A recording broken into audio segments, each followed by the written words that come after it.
pinakamataas na pagpupuri, pagpagulahati at pagpasamba ay para sa ating pinakamahal na Panang Hesus po lamang. Dubling paggalang, pagrespeto at pagtuloy na pag-alala sa ating mga ginawang turo at aral ng ating dearly beloved Honorable Pastor Wildy E. Almeida at beloved Honorable Assistant Pastor Lina C. Almeida. Greetings po all beloved Almeida family, sa lahat ng beloved preacher, beloved workers, at beloved brethren. Praise the Lord po. Pinupuri ko at pinapasalatan ng pinakamamahal na Panang Hesus sa gabing ito dahil binigyan po ako ng isang pagkakataon upang mahalwati at magpasalamat sa Kanya. 1992, krusada po dito sa May Kawayan. Tunay pong pinagpala ako dahil time po na yon may karamdaman po ako ng sakit sa puso at kulam na tinatawag na barang. Yung nangyari po sa akin sa kulam, yung mukha ko po na ito, nilalabasan po yan ng tinatawag yung sa harinan, lumalabas na parang bukbok tawag. Time po na yon krusada. Talagang yun ang hinahanap ko ng katugunan ng aking panalangin na sana gumaling ako sa karamdaman kong sakit sa puso at yung kulam na yun. Tunay po pinagpala ako. Tinanggap ko po ang pinakamahal na Panang Hesus at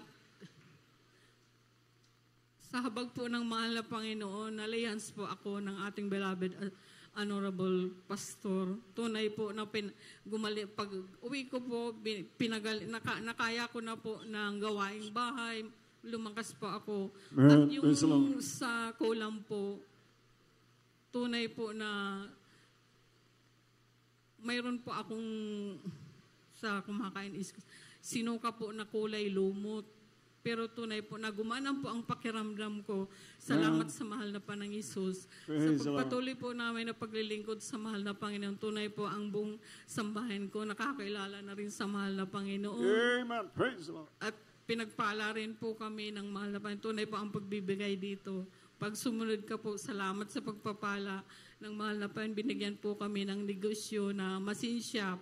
Amen.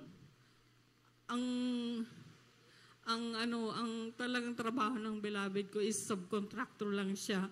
Pero nagkaroon po kami ng sariling machine shop. Tunay po na kahabagan hanggang sa mga oras nito, yun po ang aming hanap buhay. At sa pagpatuloy po namin ng paglilingkod, ang aking mga anak at aking mga apo, pag may nagkaroon po sila ng karamdaman, tunay po nagsisisi, linilihans, gumagaling po sila. At nung nakaraang Biyernes po, nagpapasalamat ako sa pinakamamahal na Panang Hesus. Birthday ko po, August 22.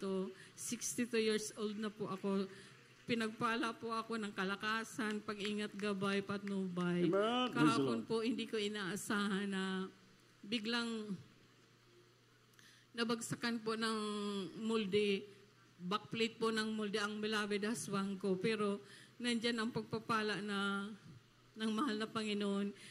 Nakalakad din po siya. Medyo may sugat lang po siya. Pero yung bigat ng bakal, grabe po talaga. Nandyan ang pag-ingat, gabay na po. Maraming salamat po. Praise the Lord. Hallelujah. Pag na Hesus. At lalo na po yung bunso kong anak na lalaki na talagang paulit-ulit sa kanya yung nararamdam niyang hindi siya nakakalagad, namamaga ang kanyang tuhod. Pero sa kahabagan ng mahal na Panginoon, nakatayo na po siya na unti-unti na siya nakagal. Salamat po, mahal na Panginoon. Ngayon po nagpapasalamat ko, di man karapat dapat.